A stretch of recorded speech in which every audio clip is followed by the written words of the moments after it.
नमस्कार, मैं रविश कुमार। योगी सरकार ने सिपाही भर्ती की परीक्षा रद्द कर दी है। अभी तक यूपी सरकार पेपर लीक के आरोपों से इनकार करती रही थी।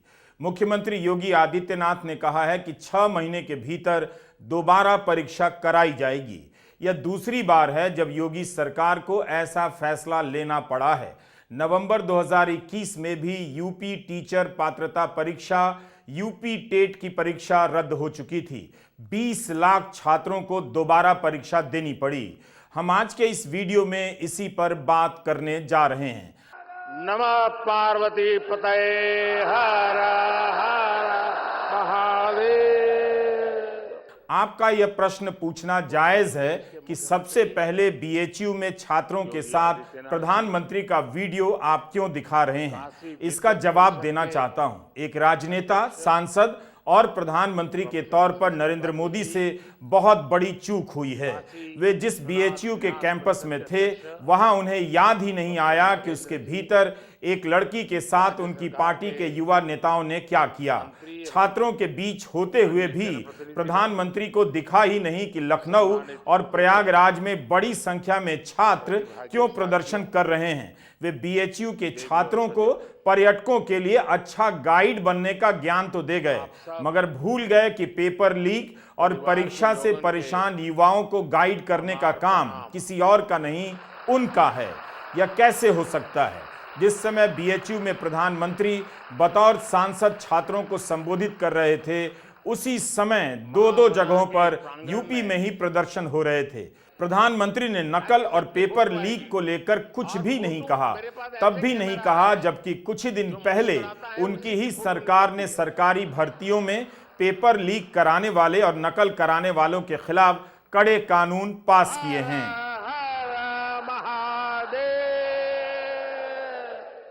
तो मैं नीचे आ रहा हूं, ये लोग यहीं बैठेंगे, आप लोग वहीं बैठेंगे। कैमरा वाले ऊपर आ जाए सब। क्या प्रधानमंत्री मोदी से उम्मीद नहीं की जानी चाहिए कि वे बतौर सांसद भी इस पर बोलकर जाते? क्या उन्हें याद दिलाना होगा कि इसी 7 फरवरी को उनकी ही सरकार ने पेपर लीक को लेकर कानून बनाया, जो इसमें शामिल पाया जाएगा 10 साल की जेल होगी और 1 करोड़ का जुर्माना देना होगा। हम इस पहलू पर आगे विस्तार से बात करेंगे। युवाओं के बीच जाकर युवाओं के बारे में पीएम ने क्या बात की, उस बात का उनके भविष्य के बड़े बड़े प्रश्नों से क्या संबंध है, इस पर बात करेंगे। अच्छी बात है कि मुख्यमंत्री योगी आदित्यनाथ को युवाओं की यह परेशानी दिख गई जिसे प्रधानमंत्री मोदी नहीं देख सके। मुख्यमंत्री ने कहा कि परीक्षाओं की शुचिता से कोई समझौता नहीं किया जा सकता है। 7 फरवरी को लोकसभा में पेपर लीक रोकने का विधेयक पास होता है। इसके 10 दिन बाद यूपी में 17 और 18 फरवरी को सिपाही भर्ती की परीक्षा होती है और पेपर लीक के गंभीर आरोप लगते हैं। 23 फरवरी को बड़ी संख्या में छात्र लखनऊ के इको गार्डन में दोबारा परीक्षा की मांग को लेकर प्रदर्शन करने पहुंच जाते हैं। सिपाही की भर्ती की परीक्षा पर ही सवाल उठ जाए, यह राज्य की पुलिस व्यवस्था के लिए बेहद गंभीर मामला है, क्योंकि सिपाही भर्ती की परीक्षा का आयोजन पुलिस भर्ती बोर्ड ही कराता है। 60,000 से अधिक सीटों के लिए 48 लाख लड़के लड़कियों ने परीक्षा में हिस्सा लिया था। क्या पेपर लीक हुआ है? सरकार अब तक नहीं मान रही थी, मगर छात्रों ने लगातार दावा किया पेपर लीक हुआ है और अब यह परीक्षा रद्द कर दी गई है। पुलिस भर्ती बोर्ड ने छात्रों से ही कहा था कि अगर आपके पास कोई सबूत है तो 23 फरवरी की शाम तक जानकारी दें। पत्रिका अखबार ने लिखा है कि पुलिस को पेपर लीक से संबंधित 1500 शिकायतें मिली हैं। सिपाही भर्ती परीक्षा में ठगी से लेकर सॉल्वर बनने की कोशिश में 200 से अधिक लोगों को भी गिरफ्तार किया गया है। इससे पता चलता है कि चोरी रोकने के लिए यूपी पुलिस तत्पर भी रही होगी, मगर यह भी दिख रहा है कि परीक्षा में चोरी या सेंध लगाने के लिए कितनी कोशिशें की गई हैं। ऐसा लगता है कि परीक्षा की घोषणा हुई नहीं कि पेपर लीक और किसी छात्र के बदले सॉल्वर बनकर परीक्षा देने वालों का गैंग भी सरकार को चैलेंज कर देता है कि हर हाल में सेंधमारी करके रहेंगे। पेपर लीक के आरोपों ने छात्रों का विश्वास हिला दिया। अब जब यह परीक्षा रद्द कर दी गई है, छात्र उत्साह से भर गए हैं। मैं अपनी जॉब छोड़ के यूपीपी की तैयारी करने लगा और लास्ट में मेरा पेपर इतना अच्छा हुआ है कि मुझे अपने ऊपर यकीन था कि मेरा हो जाएगा। जब मैं पेपर देकर आया, मैंने अपने क्वेश्चन मैच किए तो मुझे अपने घर में मुझे सबको बताते हुए गर्व फील हुआ कि मेरा अब यूपीपी में हो जाएगा। पर जब मुझे 18 की सेकंड शिफ्ट खत्म हुई तब मुझे पता चला ये तो पूरा का पूरा पेपर ही लीक हो गया है। हम कब मेरे कितना भी सही हो, अब तो हो ही नहीं सकता है। उनके सपने टूट गए हैं। और सबसे बड़े दुख पता कब होता है, क्योंकि यहाँ वर्दी की जो तैयारी करता है ना, वो बहुत निम्न तबके का बच्चा होता है और उसके ऊपर इतनी जिम्मेदारियां हैं कि वो इस नौकरी लेने के बाद हो सकता है कई भाई ऐसे होंगे जो अपनी बहनों की शादी करना चाहते होंगे, उन्होंने ये सपना देखा होगा कि मेरी वर्दी मिलते ही मैं ये सारे काम करूँगा। तो वो सारी चीज़ें जो हैं यहाँ पर टूटती हुई नज़र आ रही हैं। एग्ज़ाम के बाद पता चला कि पेपर लीक हो गया तो थोड़ा दिल टूट गया। 2 साल से हम वर्दी जीते हुए कम से कम प्रैक्टिस करते हुए एग्ज़ाम की तैयारी कर रहे हैं और गवर्नमेंट को ये नहीं दिख रहा है कि बच्चा क्या से क्या करता है। पढ़ने के लिए पैसे नहीं, पापा माँ बाप के पास पैसे नहीं, काम करने का जरिया नहीं। माँ बाप का सपना है मेरा बच्चा ऊपर तक जाए, थोड़ा सा सरकारी नौकरी छोटी मोटी लग जाए। यहाँ तो बहुत बड़ी नौकरी की बात ही छोड़ो, छोटी मोटी नौकरियों में इतना धंधा लीक हो रहा है। छात्रों की मांगें मान ली गई हैं, परीक्षा रद्द कर दी गई। मुख्यमंत्री ने कहा कि 6 माह के भीतर परीक्षा आयोजित होगी। उन्होंने कहा कि परीक्षा की गोपनीयता भंग करने वाले एसटीएफ के रेडार पर हैं। कई बड़ी गिरफ्तारियां भी हो चुकी हैं। कांग्रेस नेता राहुल गांधी और समाजवादी पार्टी के नेता अखिलेश यादव ने लगातार छात्रों की इस तरह की मांगों का समर्थन किया है। बार बार पेपर लीक के बारे में ट्वीट किया है और बयान दिए हैं। राहुल गांधी की यात्रा में कई छात्र उनसे मिलने भी आए और पेपर लीक के मुद्दे को उठाने की मांग की। कुछ प्रसंगों से भी पता चलता है कि इस तरह की घटनाओं ने छात्रों को भीतर से कितना तोड़ दिया है। वे जिस नेता को वोट नहीं देते उसे देखकर अपना हाल बताते हुए भावुक हो गए। आप चेक कर सकते हैं कि राहुल गांधी ने जब भी छात्रों की इन मांगों को उठाया है, गोदी मीडिया के चैनलों ने दिखाया या नहीं, गोदी मीडिया के अखबारों ने छापा या नहीं छापा। लाखों करोड़ों रुपए वसूल कर रख ली और परीक्षा सर होम डिस्ट्रिक्ट में करके नकल का पूरा भरमार लगा दिया सर। हम भी खत्म हो गए, कोई मेरा सहारा नहीं था भैया, पेपर लीक था भैया। नौजवान पेपर लीक से परेशान हैं, बेरोजगारी से भी परेशान हैं। उत्तर प्रदेश ही नहीं, मध्य प्रदेश में पटवारी की परीक्षा को लेकर आए दिन सवाल उठते रहते हैं। हरियाणा से भी अलग अलग परीक्षाओं के छात्र हमसे संपर्क करते रहते हैं, लेकिन हम सभी राज्यों का और सभी परीक्षाओं का मामला कवर नहीं कर सकते। यह सभी को समझना पड़ेगा। जनता जो टैक्स देती है उसी से गोदी मीडिया के अखबार और चैनलों को विज्ञापन मिलते हैं। जनता का सैकड़ों करोड़ रुपया डकार कर अगर गोदी मीडिया जनता की मांग को नहीं उठाएगा, कौन उठाएगा? चैनलों में कई रिपोर्टर होते हैं, अखबारों में भी।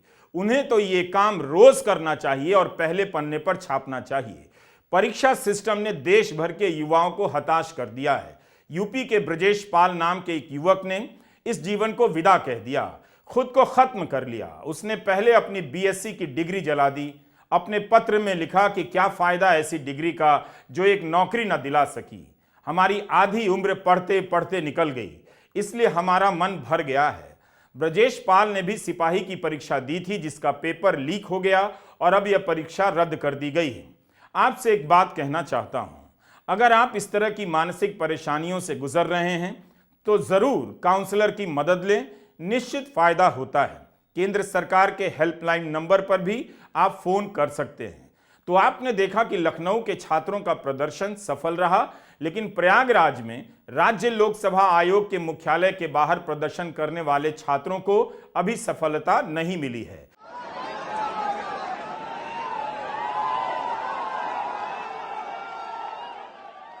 प्रयागराज में भी 23 फरवरी के दिन ही बड़ी संख्या में छात्र लोक सेवा आयोग के बाहर प्रदर्शन करते रहे।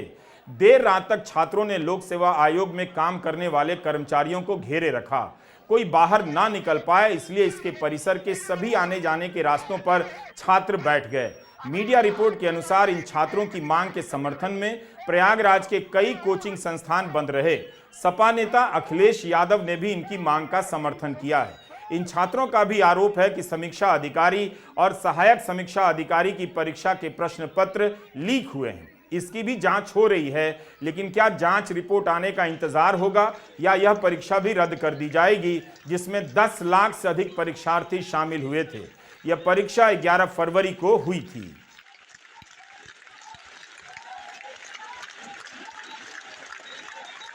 इस सरकार में ज़्यादा पेपर लीक होता है।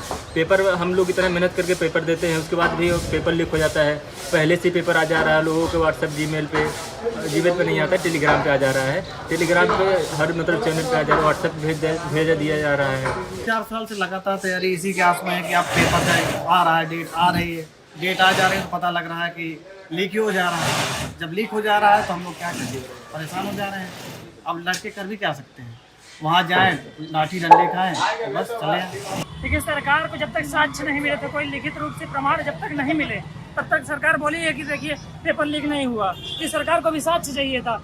और टीचर, हम लोग के जब पूरे टीचर बच्चा सब जिनके पास जो भी प्रमाण सबूत मिले हैं, वो जाकर वहाँ जैसे न्यूज़ चैनल हो गया, हर जगह जब वहाँ साक्ष्य दिए गए हैं तो सरकार बिल्कुल मानेगी। नहीं, अगर ये बताइए, अगर सरकार मानती ही नहीं तो पेपर कैंसिल क्यों हुआ है?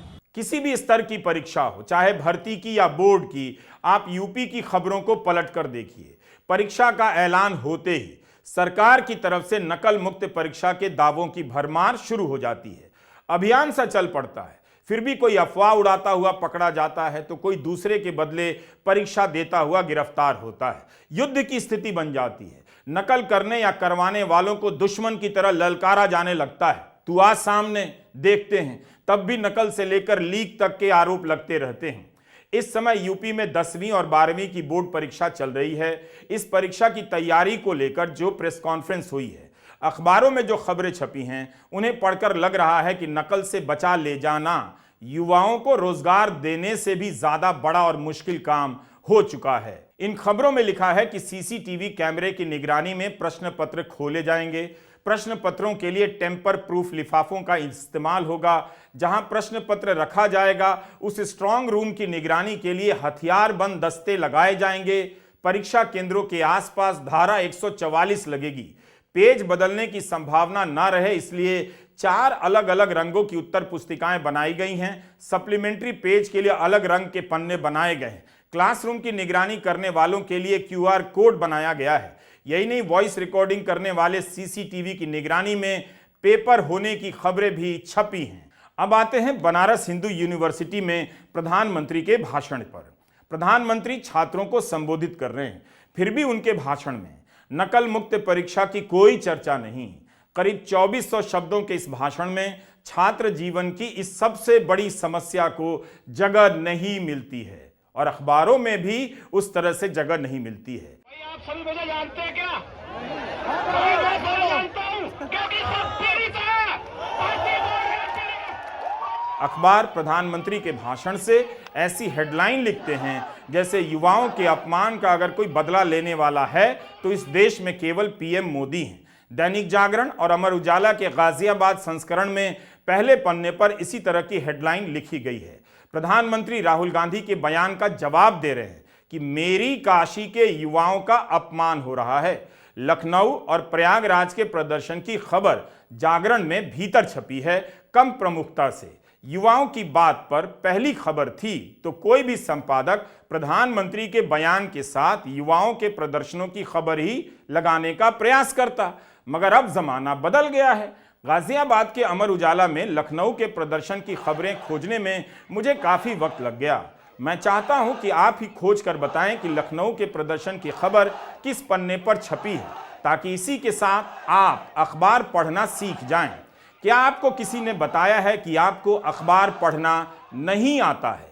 आज इन अखबारों की क्या हालत हुई? संपादकों को कम से कम गाजियाबाद संस्करण फिर से पढ़ना चाहिए। अब जब मुख्यमंत्री योगी आदित्यनाथ ने सिपाही भर्ती की परीक्षा रद्द कर दी है, 25 फरवरी के अखबार में यह खबर तो पहले पन्ने पर गरज रही होगी। अच्छा होता मीडिया ने छात्रों का साथ दिया होता और खबरों को लेकर इस तरह कोना कोनी में छाप कर बचने का प्रयास नहीं करता। अखबारों को पहले पन्ने पर लखनऊ के प्रदर्शन को जगह देनी चाहिए थी, मगर वे चूक गए। अब आते हैं प्रधानमंत्री के बयान और काशी यात्रा पर। उन्हें राहुल गांधी के बयान को लेकर काशी के युवाओं का अपमान तो याद रहा, मगर राहुल गांधी ने परीक्षाओं में होने वाली धांधली को लेकर कई बार सवाल उठाए, कई बार वीडियो बयान जारी किए। उस पर बोलना प्रधानमंत्री को याद नहीं रहा। जब यूपी बदल रहा है, जब यूपी के नौजवान अपना नया भविष्य लिख रहे हैं, तब ये परिवारवादी क्या कर रहे हैं? मैं तो इनकी बातें सुनकर हैरान हूं। कांग्रेस के शाही परिवार के युवराज का कहना है, और चौंक जाएंगे आप, कांग्रेस के युवराज परिवार ने क्या कहा? वो कह रहे हैं, और काशी की धरती पर आके कह रहे हैं, काशी के नौजवान, यूपी के नौजवान नशेड़ी है। ये कैसी भाषा है भाई? मोदी को गाली देते देते तो इन्होंने 2 दशक बिता लिए, लेकिन अब ईश्वर रूपी जनता जनार्दन पर, यूपी के नौजवानों पर ही ये लोग अपनी फ्रस्ट्रेशन निकाल रहे हैं। जिनके अपने होश ठिकाने नहीं है, वो यूपी के मेरे काशी के बच्चों को नशेड़ी कह रहे हैं। भावुकता पैदा करनी हो तो युवा मेरी काशी के हो जाते हैं, लेकिन जब युवा अपनी नौकरी को लेकर प्रदर्शन करते हैं, पेपर लीक को लेकर प्रदर्शन करते हैं, तो वे मेरे यूपी के क्यों नहीं हो सके? पीएम उन्हें क्यों भूल गए? तब क्यों नहीं कहा कि मेरे यूपी के युवाओं को पेपर लीक का दंश झेलना पड़ता है? 10 साल से मैं सरकार में हूं, इसे रोकने में हम नाकाम रहे हैं। इस वक्त देश में अपमान और स्वाभिमान की राजनीति सफलता प्राप्त कर रही है, युवाओं पर काफी गहरा असर भी करती है। मगर जिस दिन यूपी में पीएम यह बात उठा रहे थे, उसी दिन यूपी में सबसे बड़ा मुद्दा परीक्षा में पेपर लीक का था, दोबारा परीक्षा कराने की मांग का था। प्रधानमंत्री कुछ नहीं बोल सके। राहुल गांधी को भले यूपी में वोट नहीं मिलता है, हो सकता है मिले भी नहीं, मगर मुद्दा उन्होंने सही पकड़ा और उठाया। प्रधानमंत्री नरेंद्र मोदी को यूपी में भर भर कर वोट मिलता है, मिलेगा भी, मगर वे यूपी के युवाओं के असली मुद्दे उठाने से चूक गए। आप खुद फैसला कीजिए। कितने समय से, कौन से पेपर की तैयारी की आपने? सर मैं यूपीपी की तैयारी कर रहा हूँ, 3 साल से इलाहाबाद में हूँ। अच्छा। 3 साल से तैयारी कर रहा हूँ सर। और आपका पेपर लीक हुआ? जी सर, कल मेरा सेकंड शिफ्ट में पेपर था सर। पूरे कॉलेज के हर बच्चों के मोबाइल में पेपर पहले से अलाउड है सर। सारे बच्चे बैठ के पेपर हट रहे हैं सब के सब। और इसी तरह मेरे बड़े भाई 7 साल से इलाहाबाद में संघर्ष कर रहे हैं। RO का पेपर देने गए सर, कमीशन बोल रहा है नहीं है, लेकिन सबके मोबाइल में वो पेपर था सर। आपने क्या किया? आपने कितना पैसा अपना डाला? आपने कितनी कोचिंग ली?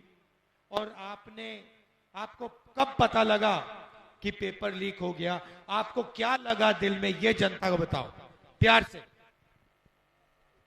भैया पेपर 4 बार मैंने अटेम्प्ट किया था, तीसरी बार ये अटेम्प्ट करना था।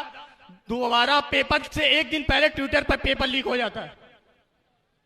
और जब आपने ये पैसा दिया, आपने ये मेहनत की, और जब आपने देखा कि आपकी मेहनत ट्विटर पे लीक हो गई, खत्म हो गई, तो आपको क्या लगा? भैया हम भी खत्म हो गए, कोई मेरा सहारा नहीं था भैया, पेपर लीक था भैया। प्रधानमंत्री बनारस हिंदू यूनिवर्सिटी में थे। वहां के कैंपस में एक लड़की से बलात्कार का मामला सामने आया। 3 महीने तक आरोपियों की गिरफ्तारी नहीं हुई, क्योंकि आरोपी बीजेपी के IT सेल से जुड़े थे। प्रधानमंत्री मोदी इस पर नहीं बोले, मगर मेरी काशी के युवाओं के अपमान की बात कर भावुकता पैदा करते रहे। यह नहीं बोल सके कि मेरी काशी की लड़कियों के साथ ऐसा नहीं होने देंगे। क्या बनारस की बेटियों का अपमान नहीं हुआ होगा कि काशी आकर पीएम ने अपनी पार्टी के नेताओं को चेतावनी नहीं दी कि वे बेटियों का सम्मान करना सीख लें? बनारस हिंदू यूनिवर्सिटी के संस्कृत विंग में प्रवेश करते वक्त क्या प्रधानमंत्री नरेंद्र मोदी को बिल्कुल ही याद नहीं आया होगा कि उनकी पार्टी के IT सेल के अध्यक्ष ने एक लड़की के साथ कथित रूप से बलात्कार किया है। इस मामले में 3 लोग गिरफ्तार हैं। वे बनारस में बाहर से तो नहीं आए थे, बल्कि प्रधानमंत्री यहीं के सांसद हैं। BHU मामले में आरोपी कुणाल पांडे तो भारतीय जनता पार्टी के बनारस इकाई के IT सेल का संयोजक है, यानी प्रमुख है। सक्षम पटेल भी IT सेल का सह संयोजक है, यानी वो भी प्रमुख है। और तीसरा आरोपी आनंद चौहान IT सेल की कार्य समिति का सदस्य बताया जाता है। जब यह मामला सामने आया और BHU में छात्रों ने प्रदर्शन किया, तब कुणाल पांडे और सक्षम पटेल की प्रधानमंत्री के साथ तस्वीरें वायरल हो गई थी। अब यहां देखिए, स्वतंत्र सभागार में सांसद संस्कृति प्रतियोगिता के समापन पर प्रधानमंत्री नरेंद्र मोदी छात्रों के बीच नजर आ रहे हैं, उसी बीएचयू में। लेकिन बात क्या कर रहे हैं, सुनिए जरा ध्यान से। देश और बनारस के विकास और विरासत पर बोलते बोलते अंत में कहते हैं कि बहुतों की इच्छा रहती है कि मेरे साथ फोटो हो, लेकिन मैं भी आपके साथ फोटो चाहता हूं। यह कहकर प्रधानमंत्री हर एक ब्लॉक में खड़े होते हैं और फोटोग्राफी होती है। प्रधानमंत्री बताते भी हैं कि कैमरा वाले मंच पर चले जाएं और वहां से फोटो निकालें। इसके बाद उन्होंने यह भी कह दिया कि फोटो का क्या करना है। कितनी जरूरी बात उन्होंने छात्रों को समझाई। छात्र जीवन के इतने बड़े मुद्दे पर प्रधानमंत्री ने इतना कुछ कह दिया और मैं परेशान हूं कि नकल और पेपर लीक जैसे भविष्य से जुड़े प्रश्नों पर प्रधानमंत्री ने कुछ कहा ही नहीं। लेकिन ये फोटो तो मैं अपने साथ ले जाऊंगा, आपका क्या होगा? क्या होगा आपका? इसका उपाय है, आपको बताएंगे। आप नमो ऐप पर जाएंगे, अपने मोबाइल पे नमो ऐप डाउनलोड कीजिए। उसमें एक फोटो का विभाग है, अपनी सेल्फी लेकर के उसमें डाल दीजिए खुद की, और एक बटन दबाएंगे तो मेरे साथ कहीं पर भी जितनी भी फोटो आपकी निकली हैं सब आपके पास एआई के द्वारा आ जाएगी।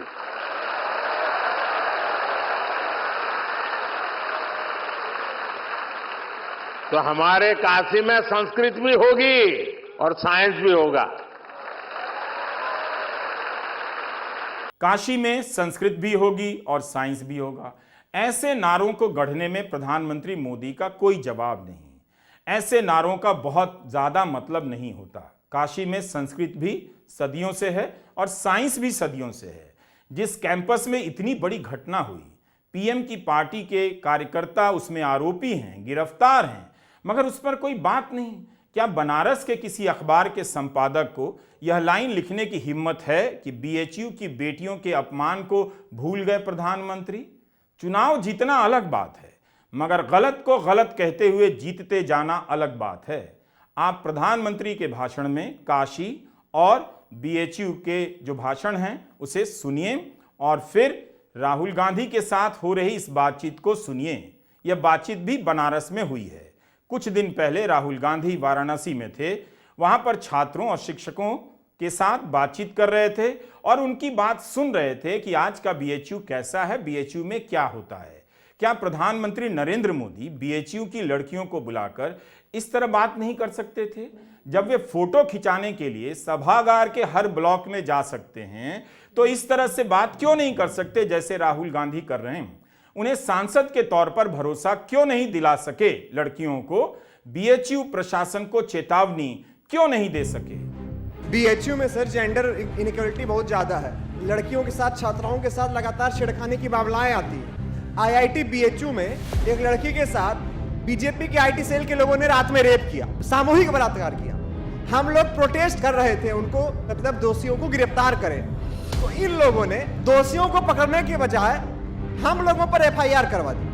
SC/ST एक्ट में और महिला छेड़खानी से कई मामलों में हम लोगों के ऊपर एफआईआर करा दी। अगर आप PhD स्कॉलर हैं तो आपकी गाइड आपको परेशान करेगी कि आप प्रोटेस्ट पे मत जाओ। अगर आप मास्टर्स के स्टूडेंट हैं तो आपके प्रोफेसर आपको टारगेट करेंगे। अभी रिसेंटली मैं बता रहा हूँ, लॉ फैकल्टी में RTI के लिए हमारा जो काम देख रहा था, उस लड़के को वहाँ के प्रोफेसर ने पर्सनली टारगेट करके और उसको RSS ज्वाइन करवा दिया है। बीजेपी का कोई भी एक प्रोग्राम हुआ, जैसे राम मंदिर का उद्घाटन हुआ, मेरे राम जैसे यूनिवर्सिटी के ऊपर दबाव दिया जाता है कि आप इस प्रोग्राम को करिए। हर जगह जैसे RSS और बीजेपी के, अभी कल से एक बनारस में प्रोग्राम चालू हुआ है, शब्दकोश संपूर्णानंद से चालू हुआ, आज विद्यापीठ में हुआ, कल बीएचयू में जाके समाप्त होगा। नाम शब्दकोश है, लेकिन उसमें प्रचार सरकार का किया जाएगा कि मोदी जी ने ये किया, मोदी जी ने ये किया, मोदी जी ने ये किया। सबसे बड़ा प्रॉब्लम क्या है एनईपी का?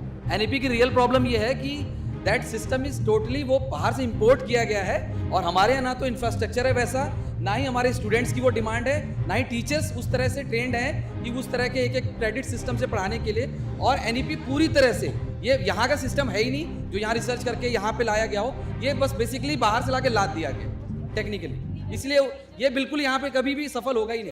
यूपी में एक बार फिर से एक बड़ी परीक्षा रद्द हुई है। 48 लाख छात्रों ने जिस परीक्षा में हिस्सा लिया उसे रद्द करना बड़ी घटना है, खासकर उस यूपी में जिसके कानून व्यवस्था को दुरुस्त करने का दावा मुख्यमंत्री योगी आदित्यनाथ दिन रात करते हैं। पुलिस बल की संख्या के हिसाब से यूपी की पुलिस दुनिया के कई देशों की पुलिस बल के बराबर या शायद उससे भी बड़ी होगी। वो पुलिस बल अपने लिए सिपाहियों की भर्ती में पेपर लीक नहीं रोक सका।